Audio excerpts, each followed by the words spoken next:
India's largest digital media network SumanTV తో చేతులు కలపండి. ఫ్రాంచైజ్ ద్వారా లోకల్ మీడియా పార్ట్నర్ అవ్వండి. నమస్తే, వెల్కమ్ టు సుమన్ టీవీ. నేను విష్ణు. ప్రస్తుతంతో పాటు ఫినాన్స్ ప్రొఫెషనల్ గిరిబాబు గారు ఉన్నారు. వారితో మాట్లాడదాం. సార్ నమస్తే గిరిబాబు గారు. నమస్తే అండి. సార్ గిరిబాబు గారు, ఇప్పుడు ఇన్వెస్ట్మెంట్స్ విషయానికి వస్తే ఒక్కొక్క దశకంలో ఒక్కొక్క రకమైన ఇన్వెస్ట్మెంట్ ఉండేది. అంటే 80లో చూస్తే ఒక రకమైన ఇన్వెస్ట్మెంట్ ఉండేది. 80ల తర్వాత 90లకు వస్తే అప్పట్లో ఆ ట్రెండ్కి తగ్గట్టు ఒక రకమైన ఇన్వెస్ట్మెంట్ ఉంది. తర్వాత 2000 అప్పటికి ఒక రకమైన ఇన్వెస్ట్మెంట్. సో ఇప్పుడు మనం 2023లో ఉన్నాం కాబట్టి మరి ఇప్పుడు ఏ ఇన్వెస్ట్మెంట్కి సంబంధించిన ట్రెండ్ నడుస్తుంది అంటారు? మరి ఇప్పటి నుంచి ఇన్వెస్ట్మెంట్స్ చేసుకోవాలి అన్న ఆలోచన వస్తే కనుక మరి ఇప్పుడున్న ట్రెండ్ని ఏ విధంగా పసిగట్టాలంటారు? గుడ్ క్వశ్చన్ అండి. మనం ఎప్పుడైనా సరే ఇన్వెస్ట్మెంట్ ట్రెండ్ గురించి మాట్లాడేటప్పుడు ఇన్వెస్టర్ యొక్క రిక్వైర్మెంట్ ఏంటి, నీడ్ ఏంటి, ఈ ఇన్వెస్ట్మెంట్ యొక్క ముఖ్య ఉద్దేశం ఎంతవరకు నాకు రిటర్న్స్ రావాలి, ఈ ఇన్వెస్ట్మెంట్ పెట్టడం వల్ల నాకు ఎంత రిస్క్ ఉంటుంది, ఆ రిస్క్ తగ్గట్టుగా రివార్డ్ ఎంత రావాలి, దీన్ని అసెస్ చేసుకొని ఒక్కొక్క దశకంలో ఒక్కొక్కలాగా ఇన్వెస్ట్మెంట్ స్ట్రాటజీస్ ప్లాన్ చేసేవాళ్ళు. మీరు 1980sలో చూస్తే రొయ్యల చెరువులు, చేపల చెరువులు ఆంధ్ర సైడ్ అది విపరీతంగా ఉండేవి. దాని తర్వాత మెల్లమెల్లగా గోల్డ్ స్టార్ట్ అయింది, రియల్ ఎస్టేట్ స్టార్ట్ అయింది. రియల్ ఎస్టేట్ విపరీతం అంటే విపరీతం. సో ఇవన్నీ ఒక ట్రెండ్ లాగా వెళ్ళిపోతూ ఉన్నాయి, ఒక ట్రెండ్ సెట్టర్స్ లాగా. అయితే ఈ ఇన్వెస్ట్మెంట్స్ అన్నీ కూడా ఇప్పుడు చూసుకుంటే గోల్డ్ చూసుకుంటే 60,000కి వచ్చేసింది. ఇక్కడ నుంచి ఇంకెంత ఫాస్ట్గా వెళ్తుంది, ఎంతవరకు వెళ్తుంది మనం చెప్పలేని పరిస్థితిలో ఉంది. At the same time real estate మీరు ఎక్కడ చూసినా కూడా విపరీతమైన హై ప్రైసెస్ నడుస్తున్నాయి ఇప్పుడు. అయితే ఈ ట్రెండ్ ఎప్పటికప్పుడు మారుతున్నప్పుడు మనిషి యొక్క ఆలోచన విధానం కూడా మారుతూ వస్తుంది. ఎందుకు ఇలా జరుగుతుంది అంటే, ఫస్ట్ ఒక ఇన్వెస్ట్మెంట్ చేస్తే నాకు ఎంత రిటర్న్ రావాలి, ఒక ఇన్వెస్ట్మెంట్ నుంచి నేను ఎంత లాభం పొందాలి, దీనికి ఒక అసెస్మెంట్ ఉంటుంది. ఈ అసెస్మెంట్ని మనము దాదాపుగా ఒక 15% లాగా ఎక్స్పెక్ట్ చేయొచ్చు. ఎందుకు ఎక్స్పెక్ట్ చేయొచ్చు అంటే దీనికి ఒక రీజన్ ఉంది. మీరు ఒక 20 years బ్యాక్ వెళ్ళండి. 20 years బ్యాక్ మీకు కోఆపరేటివ్ బ్యాంక్స్, తర్వాత మీకు NBFCs, non banking financial corporations, వీళ్ళందరూ కూడా 18 లైక్ శ్రీరామ్ కానీ లేకపోతే బజాజ్ కానీ DHFL ఇవన్నీ కూడా మీకు దాదాపుగా 18% 20% రేట్ ఆఫ్ రిటర్న్ ఇచ్చేవి. సో NBFCs, కోఆపరేటివ్ బ్యాంక్స్ 18-20 ఇచ్చినప్పుడు PSU బ్యాంక్స్ అరౌండ్ 11 వరకు, 9-10-11 వరకు ఇచ్చేవి. అంటే కొంచెం PSUs అనేవి బాటమ్ సైడ్ ఉంటాయి ఎప్పుడు కూడా. ఆ ట్రెండ్ ఉన్నంత కాలం ప్రజలు ఎవరు కూడా వేరే వాటి గురించి ఆలోచించేవాళ్ళు కాదు ఎక్కువ. అంటే నాకు రిస్క్ వద్దు, నేను ఉన్న దాంట్లో హ్యాపీగా ఇన్వెస్ట్ చేసుకొని రిటర్న్ తీసుకుంటాను అని అనుకునే వాళ్ళు రియల్ ఎస్టేట్, గోల్డ్, చేపలు ఇవేవి పోకుండా సింపుల్ FDస్తోనే గడిపేసే వాళ్ళు కూడా ఉండేవాళ్ళు. అదొక ట్రెండ్. FDs కూడా మీకు గుర్తుందా, కృషి బ్యాంక్ అని ఇయర్ 99, 2000, 98 ఆ టైంలో లేపేశారు. దాంట్లో ఇంట్రెస్ట్ ఎంత తెలుసా? 24% rate of interest. 24% rate of interest. ఎందుకంటే నేను పంజగుట్ట ఫ్లైఓవర్ కొత్త కట్టినప్పుడు మొత్తం హోర్డింగ్స్ అన్నీ 24% తోటి చూసిన గుర్తు నాకు ఇప్పటికీ కూడా. సో 24% అంటే మామూలు ఇంట్రెస్ట్ కాదు అది. This is before 2000. అయితే నెమ్మది ఎప్పుడైతే ఎకానమీ గ్రో అవుతుంటుందో ఇక వడ్డీ రేట్లు ఆ 20%, 18% ఇచ్చే పరిస్థితి ఉండదు, లేదు కూడా.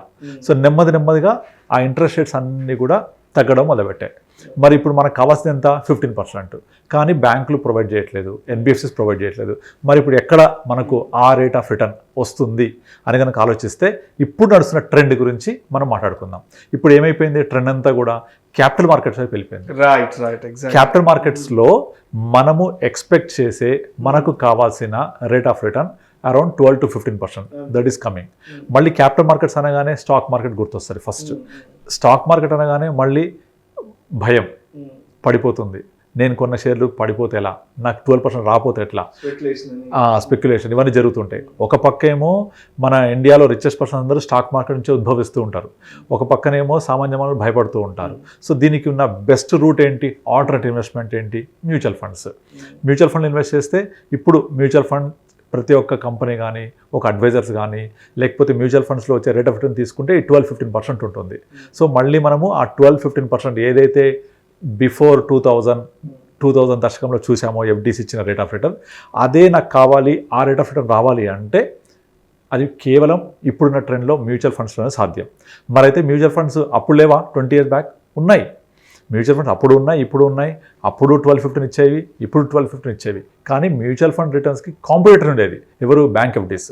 సో బ్యాంక్ ఎఫ్డీస్ కూడా 12-15-18% వచ్చినప్పుడు ఇంకా మనము పక్క చూపులు చూడాల్సిన అవసరం ఏముంది? అందరూ ఆ ఎఫ్డీస్తోనే ఫిక్స్ అయిపోయి ఉంటారు. ఎగ్జాక్ట్లీ 1 ఇయర్ ఇంత రిటర్న్ వస్తుంది, బాండ్ మీద రాసి ఇచ్చేస్తారు, సేఫ్టీ కూడా ఉంటుంది. సో సేఫ్టీ అంటే కోఆపరేటివ్ బ్యాంక్స్, తర్వాత పిఎస్యూ బ్యాంక్స్, ఇట్లా మనం ఎన్బిఎఫ్సిస్ పోతున్న కొద్దీ కొంచెం రిస్క్ ఉంటుంది. బట్ స్టిల్ దెన్ అన్న మ్యాక్రో లెవెల్ ఒక 18% నాకు వస్తుంది అంటే రాసి ఇచ్చేస్తారు ముందే. మీకు గుర్తుందా, ఇయర్ బిఫోర్ 2000 యూటీఐ మ్యూచువల్ ఫండ్స్లో కూడా ఎఫ్డీస్ లాగా రేట్ ఆఫ్ ఇంట్రెస్ట్ రాసి ఇచ్చేవాళ్ళు. 5 ఇయర్స్కి డబల్ అని, 4 ఇయర్స్కి డబల్ అని, 18% ఫిక్స్డ్ డిపాజిట్ రాసి ఇచ్చేవాళ్ళు యూటీఐ. ఇవన్నీ 2003లో గవర్నమెంట్ ఆఫ్ ఇండియా బ్యాన్ చేసేసింది. బ్యాన్ చేసి ఎన్ఏవి బేస్డ్కి మూవ్ చేసేసింది యూటీఐ దగ్గర నుంచి. అంటే ఎప్పుడైతే రాసిస్తూ నాకు 18% 12% వచ్చిందో అందరు హ్యాపీ, అది తీసుకునేవాళ్ళు. అప్పుడు ఎగ్జిస్టెన్స్లో ఉన్న మ్యూచువల్ ఫండ్స్ ఎవరు కనీసం చూసేవాళ్ళు కూడా కాదు. ఎగ్జాక్ట్లీ ఎప్పుడైతే ఆ ఇంట్రెస్ట్ రేట్స్ తగ్గడం మొదలుపెట్టాయి, ఎందుకు తగ్గాయి? ఎకానమీ గ్రో అవుతుంది.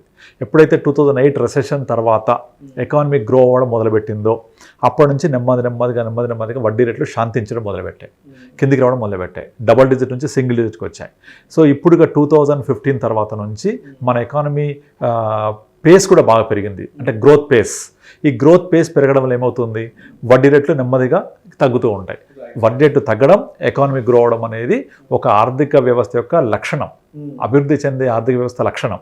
సో ఇది జరుగుతున్నప్పుడు ఆటోమేటిక్గా ఇంట్రెస్ట్ రేట్స్ తగ్గుతూ ఉంటే మనకు ఎక్కడ వస్తాయి? నాకు కావాల్సిన డిజైర్డ్ రేట్ ఆఫ్ రిటర్న్ 12-15% అంటే ద ఓన్లీ పాసిబిలిటీ ఏరియా ఇప్పుడున్న ట్రెండ్ ప్రకారంగా సేఫ్టీ వెళ్తూ నేను ఎటువంటి స్టేజ్ కొనాలనే బాధరబంది లేకుండా సింపుల్గా మ్యూచువల్ ఫండ్ ఇన్వెస్ట్ చేస్తే మనకు కావాల్సిన, మనం కోరుకున్న 12-15% వచ్చేస్తాయి.